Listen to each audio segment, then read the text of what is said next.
I think this is a little bit surprising in the sense that didn't we get the sense last week from the RMT and the demands to meet Rishi Sunak and what have you, that perhaps analysts were telling us this was perhaps a sign that they were worried that actually the public were starting to turn against them a little bit?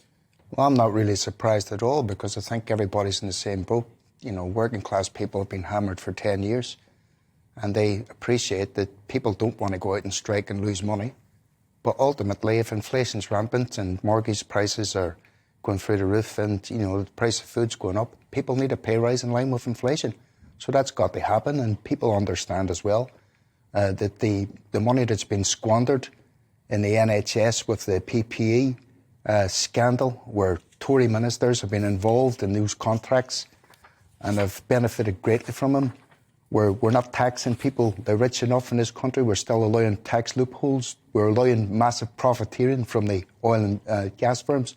The money's there, but the money just has to be redistributed to working class people, because we're going to end up in a classic crisis of capitalism, where the concentration of wealth is so great that the top few percent have got that much money, and the rest of the people haven't got any money, that people won't be able to buy goods. And you can see that in the run-up to Christmas. You know, you can see people are not buying things the way they used to buy them last year or even the year before.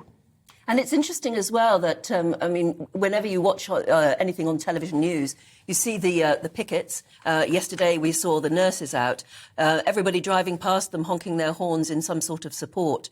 Do you feel that actually support is growing rather than weakening for the unions?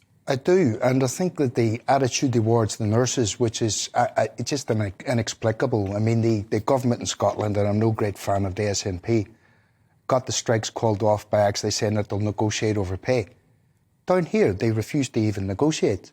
Similar way, there's been a deal done in Scotland on the railways. There's been a deal done in Wales on the railways. Now, I don't think those deals are good. Personally, I don't think they're good. But they've sat around the table with the unions and they've hammered out a compromise. So if they can do that up there, why not do it here? And I just think that Sunak's desperate for his miners' moment. He wants to take on the unions and wants to be seen to win. But he's badly misjudged the public mood out there, because it's not just picking off one person, one section of workers at a time. He's attacking everybody. It's interesting though. I mean, there have been discussions with the sort of rail operators group and the RMT. The last deal we were told was 8% over 2 years. That was rejected. Now which is significantly higher than what they've accepted in Scotland. No, it's not. The Scottish deal is 5% over 1 year plus a £750 bonus, which is consolidated. So it's not a percentage, which it helps out lower paid workers. You get £750, but that goes in the rate of pay. So the deal in England, I mean, 11.5% the inflation peaked at. So they're predicting next year it's going to be 8%. At the very optimistic predictions, it could be higher. So that would, in effect, mean taking a 12% pay cut over 2 years. Well, who in their right mind is going to do that? You know, so if they can offer a deal, which I don't think was good, but was accepted in Scotland, why can't they do it down here? I mean, if there was somebody from the government sitting here right now, they would say, we simply don't have the money.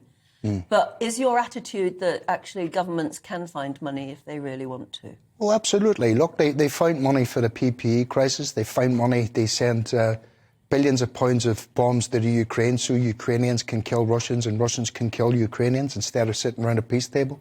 There's always money to fight wars. There's always money to fill the feathered nests of Tory MPs who've got links with private companies in the NHS. The money's there. They need to close the tax loopholes. They need to redistribute that money, because otherwise we're going to end up in a dystopian situation where people cannot afford to heat their houses and eat decent food. And we've got a very small percentage of people getting ever richer and richer, and it just can't go on. OK. Steve, good